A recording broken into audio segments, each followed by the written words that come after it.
Все, понял, сейчас буду.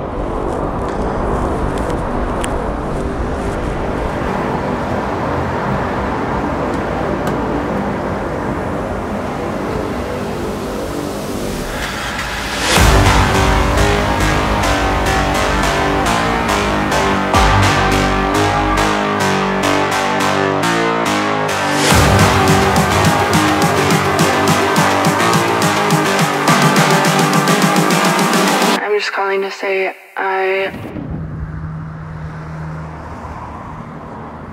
Здорово.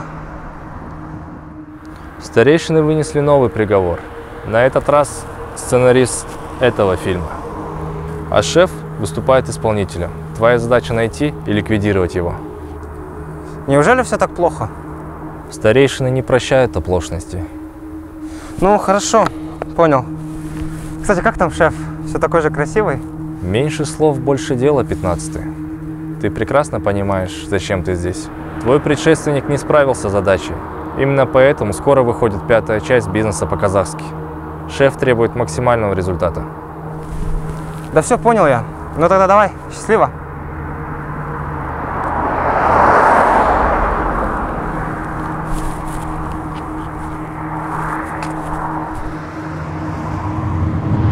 Художественный экшен-боевик «Ага», несомненно, возлагающий на себя большие ожидания фильм с точки зрения жанра и лейтмотива. После выхода трейлера, кстати, который весьма добротно проработан, многие мои знакомые, в том числе люди далеко не последние в творческой тусовке, предполагали, что фильм вполне может стать революционным. Ведь, к сожалению, так уж сложилось, что в Казахуде в основном снимают низкопробные комедии для того, чтобы зарабатывать большие деньги. Ибо, как сказал один великий мудрец, если бы мы жили очень хорошо, люди бы смотрели все. Ну а тут у нас боевичок с экшен-постановкой, кадры из дрона не с Алматы с его горами, а северного Баянаула, да и в целом фильм снят в Павлодаре. Неужели до наших деятелей дошло, что стоит использовать абсолютно все ресурсы нашей необъятной страны, а не штамповать комедийные фильмы из Алматы? И поэтому в самом начале я бы хотел выразить респект создателям фильма «Ага» именно за эти решения. Я всегда буду за эксперименты в казахстанском кинематографе и всегда буду желать видеть что-то новое, чего у нас не было. Решение снять экшен-боевик в Павлодаре действительно очень смелое. Также по трейлеру мы узнали, что в фильме существуют традиционные каноны в бандитском мире, и распределение старейшин по жузам я нахожу довольно интересным сюжетным решением. Но, к моему сожалению, если бы все было так круто, то не существовало бы этого обзора.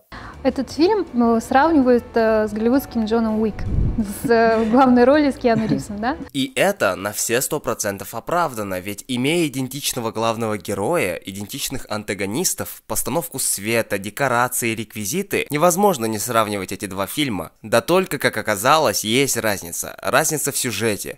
Ведь в одном фильме мы имеем ровное повествование, а в другом остаются миллиард вопросов к сценаристу. Конечно, мы смотрели Джон Уика, но в принципе, да, у нас получилось свое такое понятное кино, которое самобытное, можно сказать. А хуй там плавал! А вот этого точно не нужно было делать, ведь пытаясь снять самобытное кино, авторы напрочь забыли, что такое ровный монтаж, сценарий и сюжет. Не, ребят, вы охренели. Тут Джоном Уиком вообще не пахнет. Наша Гашка короткая стрижка.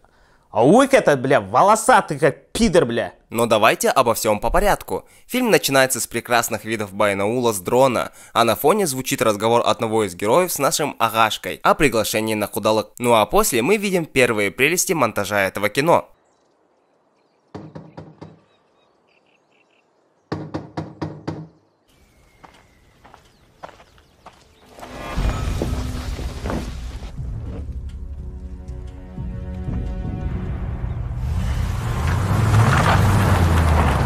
Из-за рваного монтажа мы абсолютно не понимаем, чья это рука, что этот человек сказал и почему все стало таким мрачным. Братан, там туалетная бумага закончилась, надо бы съездить.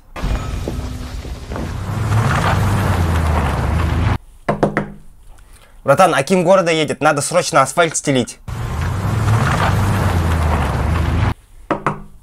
Братан, там новый тендер по достройке ЛРТ объявили. Далее, благодаря кадрам с дрона, мы узнаем, что герой едет на похороны своего племянника. Это было зажато у него в руке.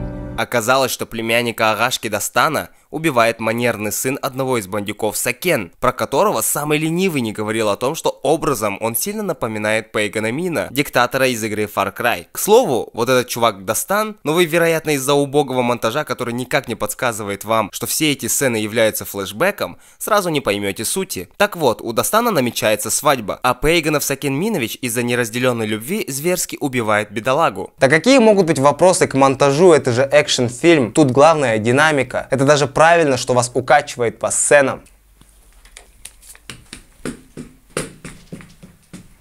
Агашка говорит пацану не вмешиваться в это дело и ответку за племянника берет на себя. Да господи, сколько можно показывать кадры с воздуха?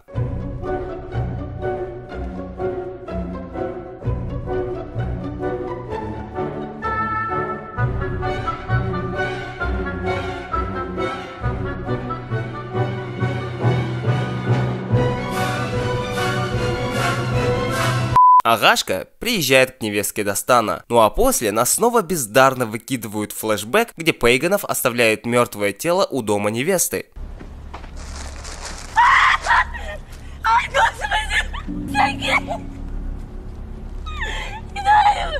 Вам наверняка легко понять всю хронологию после моих объяснений. Но только при первом просмотре этого фильма для зрителей все эти временные приключения что-то вроде дикого аттракциона. По хронологии Сакен сперва покупает посмертный костюм для Дастана, убивает его с помощью биты, оставляет тело у дома невесты, информация доходит до Агашки, Агашка сперва на похоронах, ну а потом у невестки. Это нормально, это экшн-фильм, алё, блядь. Вас должно укачивать и вообще... Самое главное это динамика и нелинейность повествования. Знаете, мы с ним целый день были вместе. Ну ни хрена себе цветокор, а это нормально, что оттенок лица так сильно меняется? Дамы и господа, я представляю вам человека, которому насрать. Агашка приезжает в самый обычный отель в Павлодаре. Салам алейкум. Есть ли в этом доме место для странствующего путника? Чего, блядь? Он показывает ресепшенисту золотой асык, а после мы видим следующую сцену. Дастан была. Эта вещь для меня очень дорогая. В свое время много людей погибло из-за нее. В том числе и твой отец.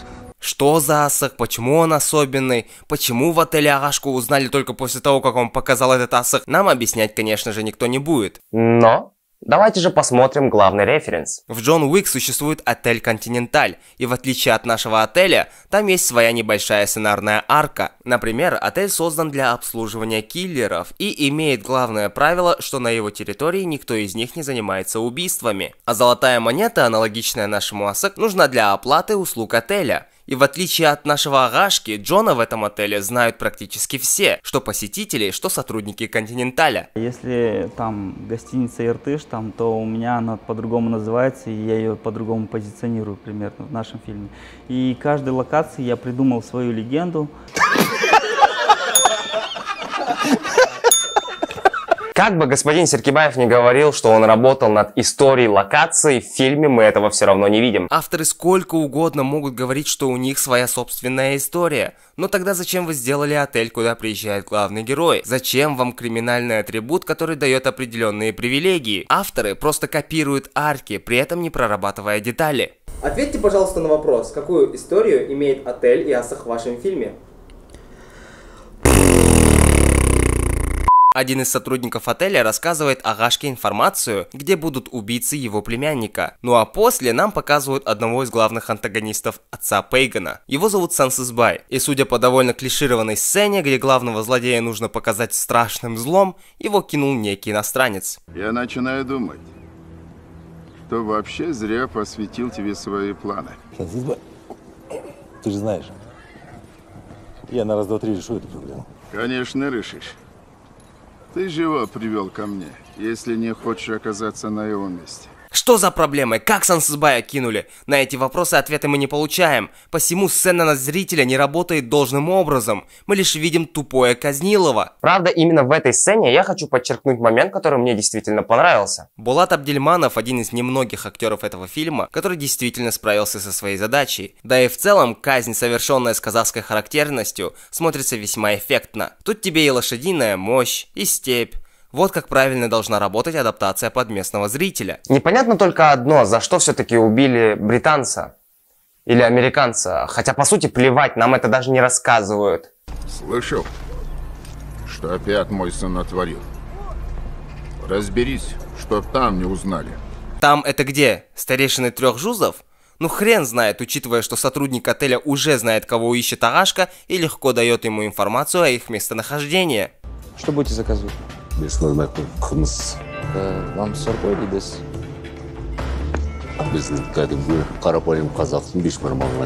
Все, ага, я все понял. А разве официант не спросил вполне логичный вопрос? Так, в общем, нам нужно показать главного героя супер грозным и на пафосе. Какие варианты? Может, он будет проявлять необоснованную агрессию? Да, классная идея. Давай, записывай на казахском. А ручкой или карандашом?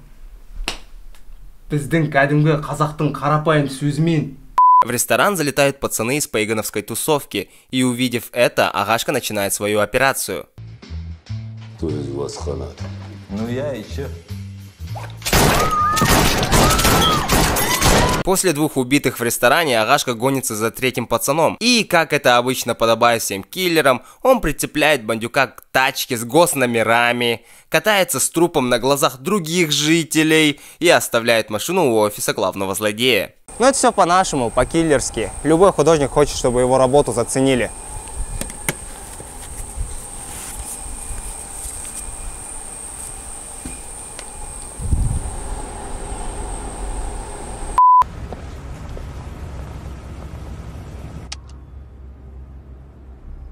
Бар, ты подумай, это ведь наш шанс.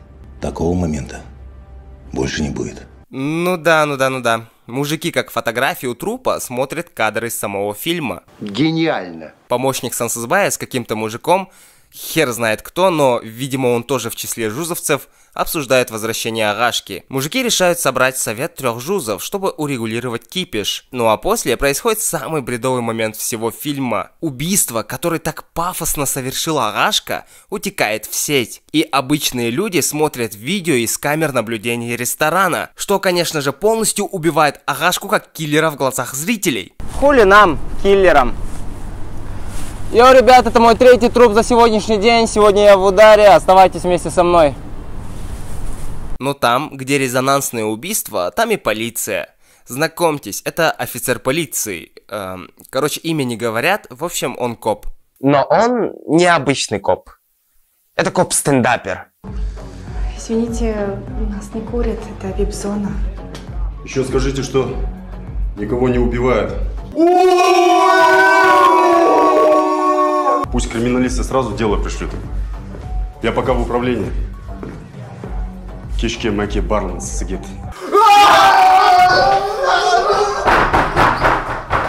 После флешбэк-сцены, где показывают, что покойный Дастан и Агашка были очень близки, мы видим, как помощник Сансызбая приезжает к Агашке в отель.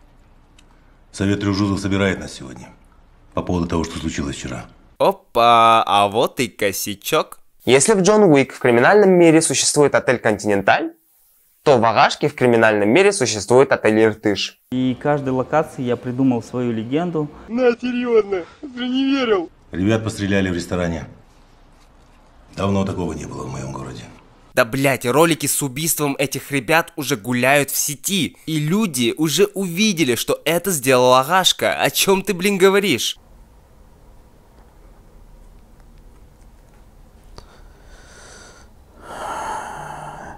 Помощник говорит Агашке, что вечером будет собрание совета трех жузов, и за ним заедут люди. А далее мы видим разговор Сансызбая с Сакеном. Да, Сансызбай, ага. Почему ты такой ублюдок? Ты даже ни разу не назвал меня отцом. Сансызбай, ага. Ты сам меня отдал на воспитание деду, и у твоих лошадей больше прав называть тебя отцом. Поздно играть в батю. Одна из сюжетных линий этого фильма, она об отношениях между сыном отца. Да нет, конечно. И это действительно могла бы стать интересной сюжетной аркой для антагонистов, что объясняло бы бунтарное поведение сына главаря банды. Чуть позже мы даже увидим еще один флешбэк с прошлого Сакена. Дело в том, что тот любил будущую невестку Достана еще в детстве, но из-за неразделенной любви решил убить его. Сцена, по сути, объясняет мотивации Сакена, но все это закончилось даже не начавшись, и авторы интересную сюжетную арку выкинули в помойку. Я могу уверить, что когда придет зритель, будет ожидать, что сейчас мы будем смотреть казахскую пародию Джон Уика, зритель просто офигеет. Да, я зритель. И я офигел. Я офигел от того, насколько же плохо отработан сценарий в фильме «Ага». Лучше бы вы действительно сняли пародию на Джона Уика, потому как там, хоть и обыденный сценарий, но ровное повествование и все персонажи понятны полностью. Так что да, я действительно офигел. Коп приезжает к Пейгану. Видимо, ему намного легче найти его офис, чем Агашке. И после неудачного допроса о убитых друзей Сакена возвращается на работу. Тут мент приходил, что-то вынюхивал. Пацанам скажи там, чтобы стволы попрятали. Оружие зарегистрировано только у тебя, поэтому его носить будешь пока только ты. Если я у кого-то увижу, с тебя буду спрашивать, ты понял? Сакена волнует незаконное хранение оружия. Боже, сценаристы, вам самим как это вообще смотреть? И это говорит тот человек, который средь белого дня, на глазах у свидетелей, до смерти избивает человека бейсбольной битой. Есть же в народе фраза такая, а и так сойдет. Да, здесь это у нас не все канала. на авось, типа здесь и так пойдет. Это не канал, и здесь это было не так. Я прям понимаю, о чем ты говоришь.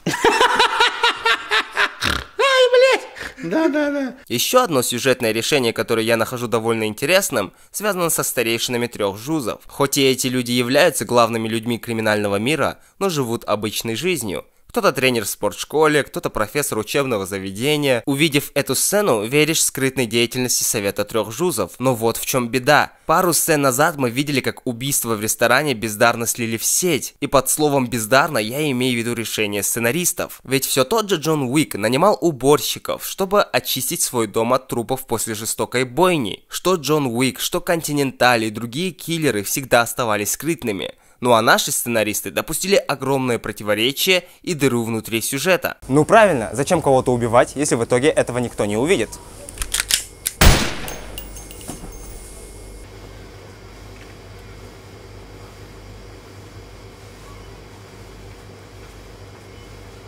Здесь были флаги такие специальные, которые развивались, и они обозначали тоже представление какого-то своего идентичного джузам и кланам, вот такие вот. Видимо, речь идет про вот эти флаги, только вот тут отчетливо можно увидеть не обозначение джуза, а логотип Рухани Жангру. Ну что вы, господин Серкибаев, почему вы даете интервью так, как будто действительно работали над деталями? Попахивает пиздежом. Он убийца и вор, который не уважает наши обычаи и традиции.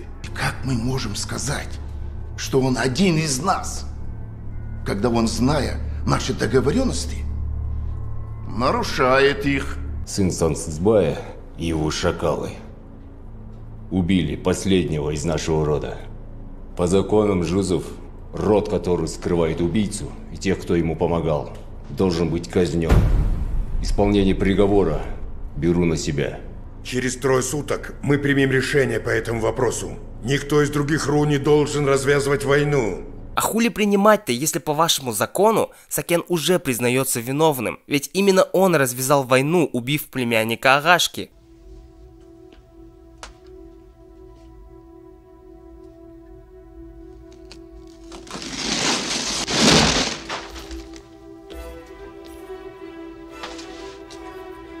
Сансызбая лишают права голоса в Совете трех жузов, и тот, почувствовав запах горящей жопы, приезжает к Кайсару из рода Найманов, которого играет покойный Фархат Абдраимов. Кайсар говорит Сансызбаю об опасности Агашки, кстати, которого зовут Баха Бешеный. После чего мы опять видим флешбэк-сцену, где Баха мочит бандюков. Интересно, а как можно было бы показать опасность главного героя более талантливо? Возвращаемся в референс. Аурелио, слушаю. Говорят, ты ударил моего сына. Да, сэр, ударил. Разреши поинтересоваться, за что? Он угнал машину Джона Уика, сэр, и... Он убил его собаку.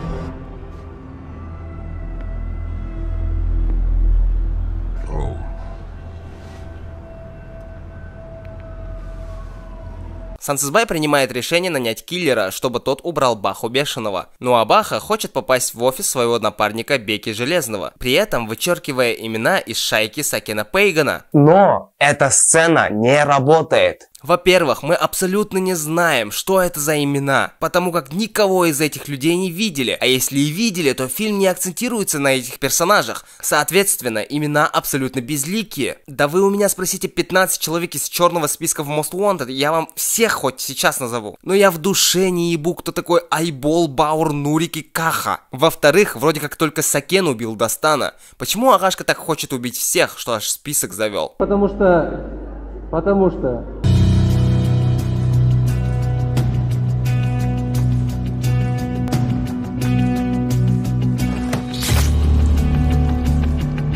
Блять, что? Что это было? Почему в этом фильме все друг друга необоснованно убивают? Это же экшн-фильм. Алло, блядь, как тут без убийства? Но убийства в вашем фильме не оправданы. Это в какой сцене? Сцена с киллером. Так там же никого не убивали. Что, бля? Если этот чувак жив, то кого убили сценой ранее? Ничего не понимаю. После офиса Беки Железного, правда, что он там делал, я так и не понял. Баха приезжает в мастерскую к людям того самого Беки. Те говорят, что по-любому будут на стороне Бахи и помогут чем могут. Ну а после мы видим очередную флешбэк-сцену, где Дастан романтично прогуливается со своей невестой. И даже если нахрен вырезать эту сцену, на сюжет это никак не повлияет.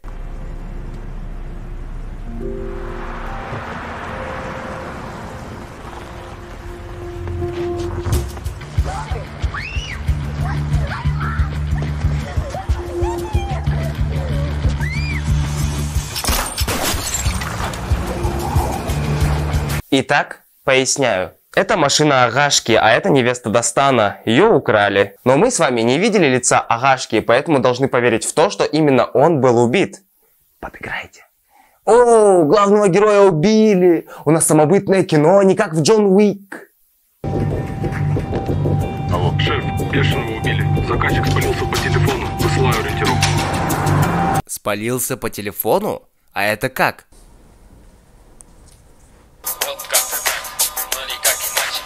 Вот эти чуваки, этот вроде как помощник Сансызбая и хочет его смерти, а про этого я вообще ничего не знаю, и мотивацию его тоже фильм мне тупо не объясняет. В общем, эти чуваки обсуждают смерть Бахи. По моим данным, авторитет Кайсар по кличке Голова нанял киллера. Вот материал. Алло, Сансызбай, хочу тебя обрадовать. Вопрос с Бахой решен. Копы прослушали телефон криминального авторитета. Боже, какой бред. Продажный начальник говорит копу-стендаперу замять дела об убийстве Агашки. Ну а он, в свою очередь, разводит анархию и решает довести дело до конца по-черному. Салам алейкум, Васильевич. Что случилось, Жандос? Вопрос жизни и смерти. Опа, а вот и второй косячок. А на посте нельзя было убрать Азу Дулатова? А и так сойдет. Да. Здесь это у нас не все каналы. на авось, типа, Здесь и так пойдет. это не каналы. Попизди, да, попизди, блядь. Недавно убили одного уважаемого человека. Он был для нас легендой. Киллер-убийца был легендой для полицейского. Брат, это же ты тот самый киллер? Да, я. Я на тебя в Инстаграме подписан. Может, сделаем фотку? Да, давай. Все, давай, брат, удачи. От души? Да.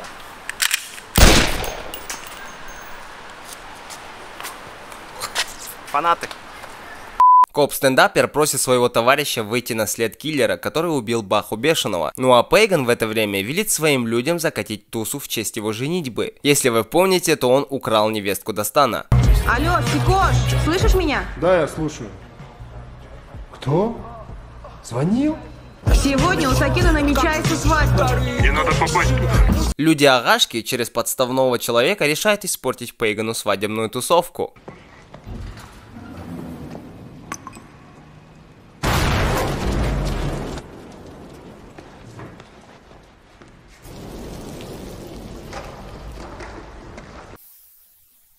Что? Что? Вы вообще поняли эту сцену? Кто бросил эту гранату?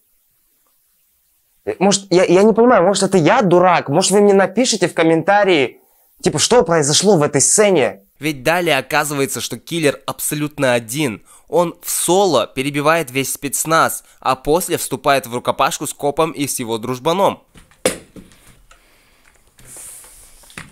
Сейчас начну монтаж следующего фильма Серкибаева. Копы ценой жизни нескольких спецназовцев по-тихому кончают киллера, а Пейган в это время кошмарит Анель. Я тот, кто может заставить вас ползать по полу.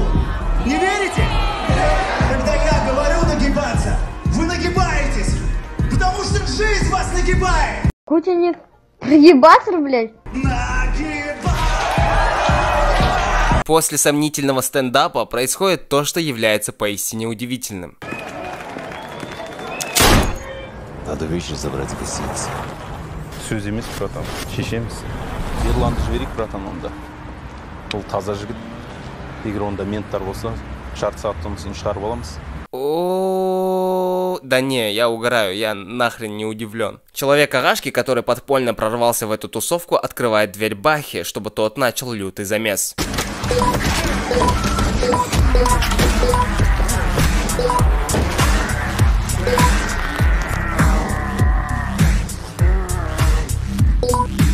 Вау, немного ли джамп-катов для одного убийства? Экшон! К слову, экшен смонтирован настолько топорно, что сразу же вызывает у зрителя чувство дешевизны. Тот же Джон Уик ценится у критиков очень крутой хореографией и длинными сценами экшена без резких обрезок. Не, ну эти джамп-каты, ну совсем куром насмех. Вот сюда.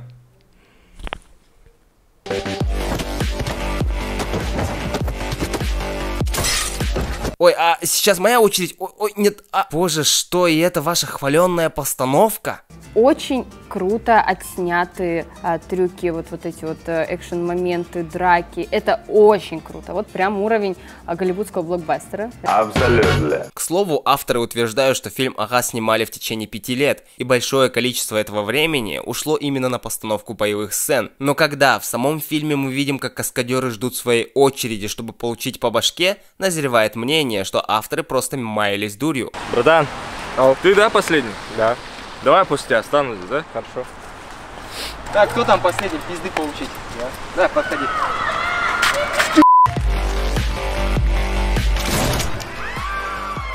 Ха! Оказалось, что вся эта экшн-сцена тоже событие в прошлом. Официально объявляю Фархата Серкибаева королем флешбеков.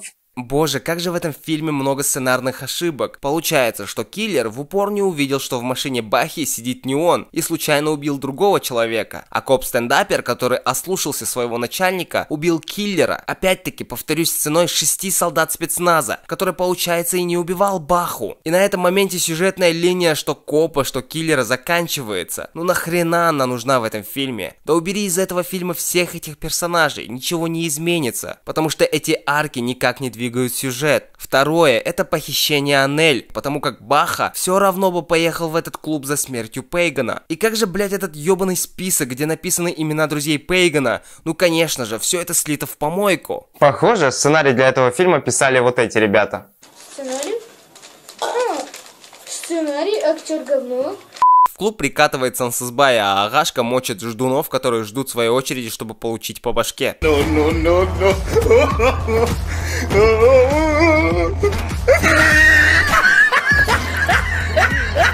Пока Сансызбай и Агашка выясняют, кто из них менее страдает от мочеиспускания, Пейган берет пушку и стреляет в своего отца.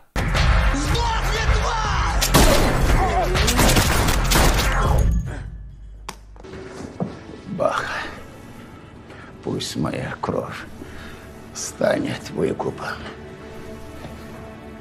Ну, ладно. Девчонку спасают люди Железного, а Баха забирает Пейгана на суд 3 жузов. Там вот этот чувак... Блядь, мне приходится говорить чувак, потому что я реально не знаю, кто он. Говорит, что совет решил простить Баху за убийство члена старейшин, а Сакена с позором выгоняет из этой элиты. Есть еще одно незаконченное дело. Среди нас здесь и сейчас есть предатель. Да мне плевать, что творится в этих 3 жузов. С их моральными принципами, о чести, справедливости. Сам знаешь, какое наказание тебе полагается? Не посмеете. Ваши же традиции не позволят пролить ханскую кровь.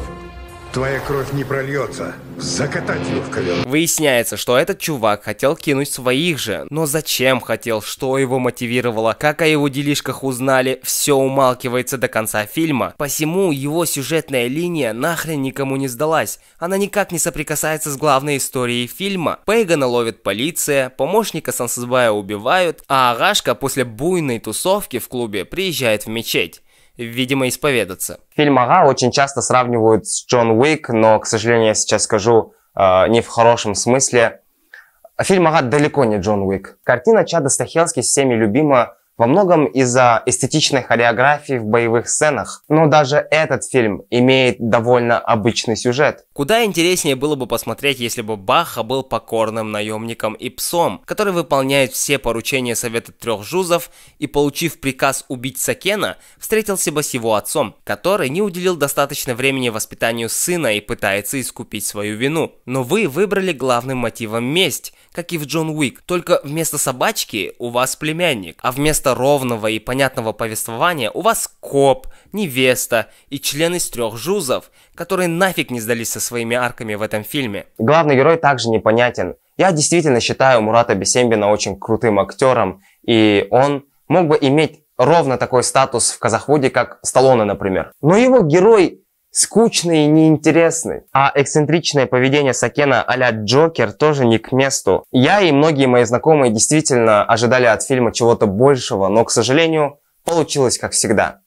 Меня зовут Али, и я заранее извиняюсь. До новых встреч.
Я знал, что ты придешь. О, сиди, сиди. Тебе, наверное, больно. Зачем напрягаешься? Вот так вот, молодец. Я понимаю, почему тебя послали. Ну и ты меня пойми. По-другому я бы снять не смог. Я бы с удовольствием снял тот же сюжет. И назвал бы это казахстанской адаптацией. Но тогда бы меня никто не понял. Все бы сказали: ой, Джон Уик скопировал. Но я добавил к фильму казахского колорита, нашу историю. А вы все равно ко мне лезете. Ты вообще понимаешь, что я главный в этом фильме? И именно я решаю, что мне снимать.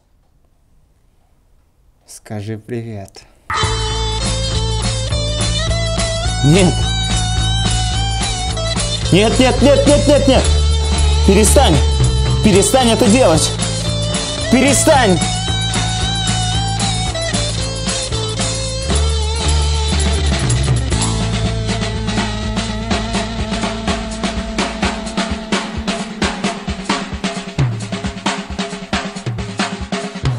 Я убью тебя, мразь! Не смей приходить ко мне!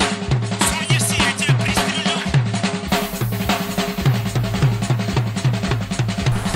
Да, шеф. 15 не справился с задачей. Отправляйте следующего клона. Понял. Сделаю.